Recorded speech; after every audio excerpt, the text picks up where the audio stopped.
A little bit earlier, Bernardine was talking about Joe Sacco's new graphic book, cartoon, serious stuff called Footnotes in Gaza. And I know that there was a review in the New York Times, and David McReynolds, who was a longtime peace activist, had a piece on the Rag blog out of Austin, Texas. And in there, he basically says it's remarkable that the New York Times ran a review of this book. And he kind of indicated that things are changing around the way people perceive Israel. Bill, your point is well taken about if American people knew what was going on often, they would do something different. And in a lot of ways, information in this land of the free and freedom of the press is kind of blocked, or it just doesn't get out.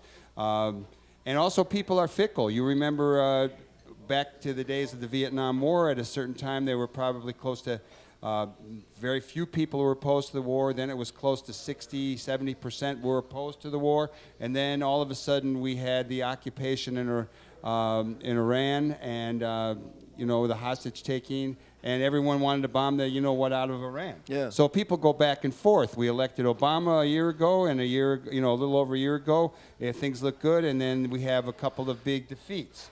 One of the things that McReynolds talks about, he has a quote that I'm going to read. And this is from Moises Dayan, who is a military person of great renown in Israel. And he talks about Gaza. And he says, "For 8 years now, they have watched how before their very eyes we have turned their lands and villages where they and their forefathers previously dwelled into our homes." And that's just a little take on the basic process of what has happened to Palestine. More recently, we've heard of groves of olive trees that have taken years and years to grow being cut down, and they're building a wall. Could either of you talk a little bit more about? I know you thought. Let's just talk about the prospects for some change in perception around Israel and Palestine. You certainly have Jews both within America, in the United States, and within Israel, opposed to the way things are going there. As social political activists, what do you think the chances are we can turn this around? I think that there is a difference. I really think there's been a change in the last couple of years, even in the United States, certainly in the world.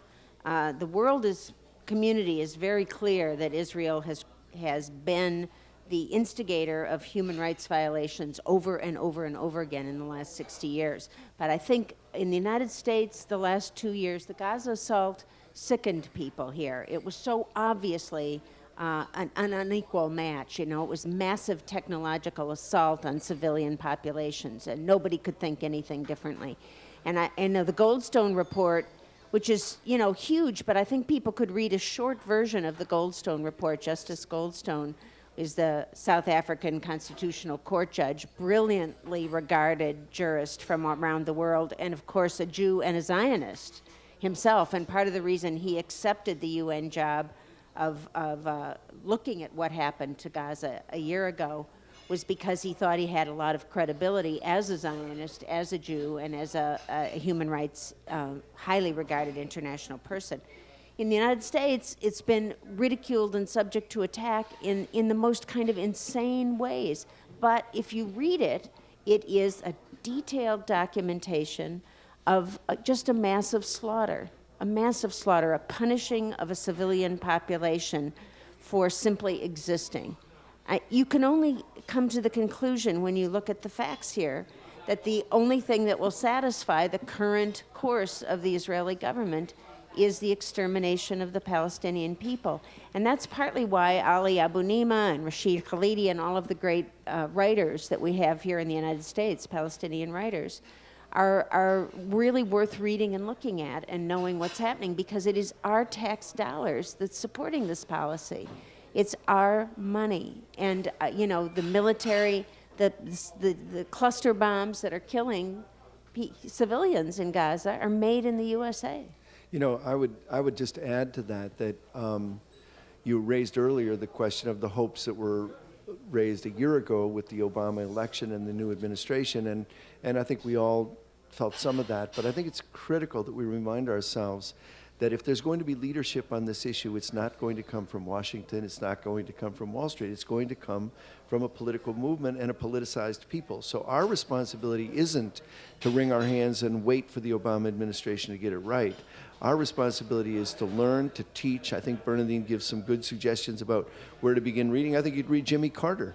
I mean, I think that people are waking up, and it's our job to educate, to organize, to agitate, to build a movement. And we need to change what Bernardine was talking about earlier, the narrative. Edward Said, the brilliant literary critic and English professor and Palestinian scholar, wrote a telling essay called Permission to Narrate. And in that essay, he asks, how is it that Israel circulates a story that can't be justified by facts on the ground? And his answer is, facts by themselves don't say anything. All facts need a story to circulate them. So as long as you buy the narrative that this was a land without people for a people without land, you go in a certain direction. As soon as you begin to see it, and I'm telling you, if you look even a little bit under the sheets, you will see how cruel what's going on in Jerusalem is, what's going on in the building of the wall, what's going on in Gaza. And then we begin to see a different narrative, a narrative of invasion, occupation, apartheid, Bantustans, and this is something I think the American people are profoundly opposed to if they could see it. Michael, I want to just add one thing. We were there with Michael Ratner, who's the president of the Center for Constitutional Rights in New York. He and his family were also in the Gaza Freedom March. And they went on to the West Bank, and he's written a couple of incredible articles about what settlement building in Israel has done to the West Bank and to Jerusalem. And, we think of settlements, I still thought of them as little housing projects on a hill. He said you stand in Jerusalem and you look out, and there's a city on a hillside that's been leveled of 30,000 people. That's not a settlement. That's just massive appropriation. And, as a settler country ourselves, we know, if we look back at our own history, what that looks like. You take over the land, you exterminate the people, you put them into little reservations and ghettos, and you justify it by some story that this is really yours. And, the suffering is going on right under our eyes, and we should oppose it. Most of the people of the world oppose it. My mother, who is now 95, a few years ago, maybe 5 or 10, I'm not sure, she went with a church delegation to Israel. And my mom has got good instincts. She's not, she roots for the right things, but she's not a real political maverick type. But she came back, she's saying, the way that the Palestinians are treated is just terrible. Just from her observations, just driving around. That's a very telling example, because that's what I believe. I believe ordinary people with ordinary American values are opposed to occupation, are in favor of one person, one vote. Those are just basic in our genetic makeup. And I think if we could just shine a light on Gaza, shine a light on the occupied territories, we could make real headway in educating and agitating and changing the direction of our government.